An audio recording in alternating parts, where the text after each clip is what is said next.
Hello guys, welcome back to my channel. आज का हमारा टॉपिक है एडवर्टाइजिंग बजट, यानी कि विज्ञापन पर, एडवर्टाइजिंग पर कितने रुपए खर्च किए जाएं। हम उस अमाउंट के बारे में कैसे एनालाइज करें, कैसे उसको चूज करें, आज हम इसके बारे में पढ़ने वाले हैं।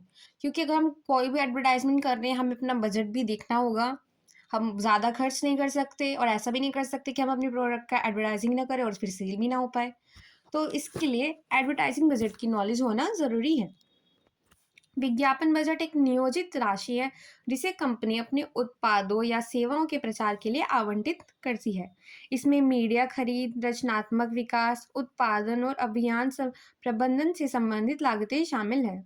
यह बजट कंपनी को संसाधनों का कुशलतापूर्वक प्रबंधन करने और विपणन उद्देश्यों को प्राप्त करने में मदद करता है। An advertising budget is the planned amount of money a company allocates for promoting its product or service. It covers costs related to media buying, creative development, production, and campaign management.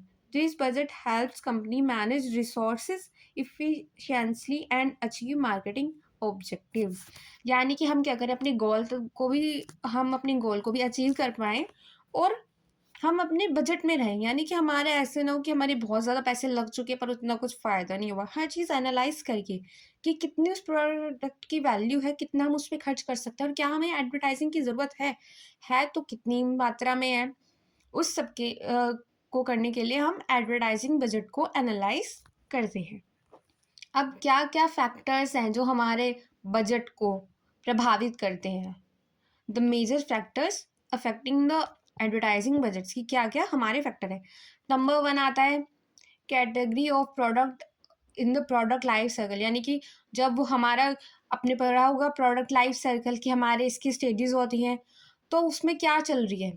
अगर वो चल रहा है अपनी best से stage पर चल रहा है, तो उस टाइम उसको एडवर्टाइजिंग की ज़रूरत नहीं होती, वो ऑलरेडी बिक रहा होता है। पर अगर वो अपनी बेस्ट स्टेज पर नहीं चल रहा है, अगर वो हम अपने एंड टाइम में आ रहा है, तब भी उसकी एडवर्टाइजिंग का कोई फ़ायदा नहीं है क्योंकि वो प्रोडक्ट खत्म होने वाला है।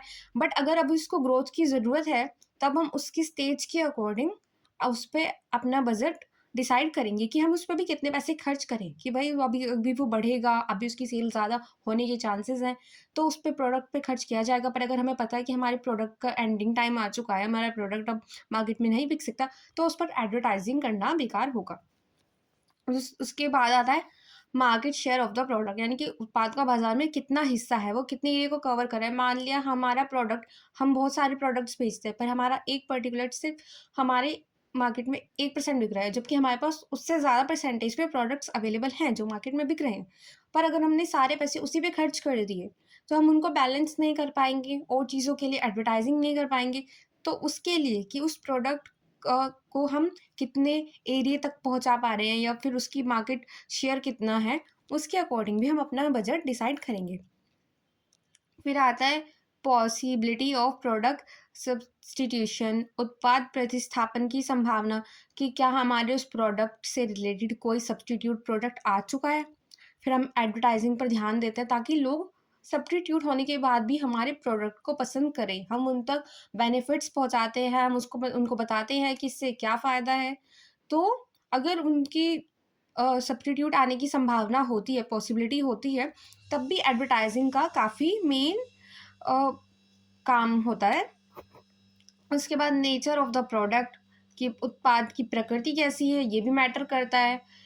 अब कुछ ऐसे होते हैं जो लॉन्ग टर्म के लिए प्रोडक्ट होते हैं, जो काफ़ी टाइम तक चल सकते हैं, उनकी एडवर्टाइजिंग ज़्यादा की जाती है। जो शॉर्ट टर्म के होते हैं उनकी एडवर्टाइजिंग नॉर्मली कम की जाती है। अब एडवर्टाइजमेंट फ्रीक्वेंसी, अभी विज्ञापन आवृत्ति, यानी कि एक पर्टिकुलर एडवर्टाइज को कितनी बार रिपीट किया जाए। कि ऐसे चल रहा है कि कुछ एड्स होते हैं जो सालों तक चलते रहते हैं, वही ऐड चलते रहते हैं। और कुछ क्या करते हैं, अपनी ऐड 1 साल बाद या 2 साल बाद उसी प्रोडक्ट से रिलेटेड एक नया ऐड लेके आते हैं, एक नया एडवर्टाइजमेंट लेकर आते हैं। तो ये भी मैटर करता है कि हम उस पर्टिकुलर एडवर्टाइजमेंट को कितनी फ्रिक्वेंटली यूज़ कर रहे हैं। अब हम अपने विज्ञापन बजट, एडवर्टाइजिंग बजट को कैसे निर्धारित करें, कैसे चूज़ करें, उसके लिए हमारे पास ये मेथड्स हैं। अब है हमारा क्षमता अनुसार विधि, अफोर्डेबल मेथड, यानी कि हम उस पर्टिकुलर प्रोडक्ट की एडवर्टाइजिंग के लिए कितने पैसे खर्च कर सकते हैं, कितने पैसे अफोर्ड कर सकते हैं कि हमारे कंपनी पर कोई ज़्यादा इफेक्ट भी ना पड़े और हमारा एडवर्टाइजमेंट भी हो जाए। ये सबसे सिंपल मेथड है कि भाई हम इतने पैसे खर्च कर सकते हैं, तो हमने उसका उतने का एडवर्टाइजमेंट कर दिया। फिर आता है विक्रय प्रतिशत विधि, परसेंटेज ऑफ सेल्स मेथड, यानी कि उस पर्टिकुलर प्रोडक्ट की कितनी सेल हो रही है हमने फिक्स कर दिया कि अगर इतनी सेल है तो हम उसके 10% अमाउंट से ये 5% अमाउंट एडवर्टाइजमेंट में खर्च कर सकते हैं। तो इसमें मेन जो हमारी पॉइंट होता है वो होता है प्रोडक्ट का सेल्स प्राइस या फिर सेल्स की अमाउंट। जितनी हमारी अमाउंट है, बाई चांस हमारे 10,000 रुपये की सेल हो रही है और हमने फिक्स कर दिया कि 10%, तो हम उस पर 100 रुपये, सॉरी 1,000 रुपये एडवर्टाइजिंग पर खर्च कर सकते हैं। फिर आता है प्रतिस्पर्धा समता विधि, कॉम्पिटिटिव और मैचिंग और पैरिटी मेथड। इसका मतलब ये है हमारा कॉम्पिटिटर उस एडवर्टाइजमेंट पर कितना खर्च कर रहा है, कि भाई वो अपने प्रोडक्ट को बहुत ही ज़्यादा एडवर्टाइज कर रहा है और हम कुछ नहीं कर रहे, तो इससे क्या होगा, उसका प्रोडक्ट बिकेगा, हमारा नहीं बिकेगा। तो हमें ये भी देखना होगा कि हमारा जो प्रतिस्पर्धा हम जिससे कर रहे हैं, जो हमारा कॉम्पिटिटर है, वो उस सेम सिमिलर प्रोडक्ट पर या फिर सब्स्टिट्यूट प्रोडक्ट पर कितना खर्च कर रहा है।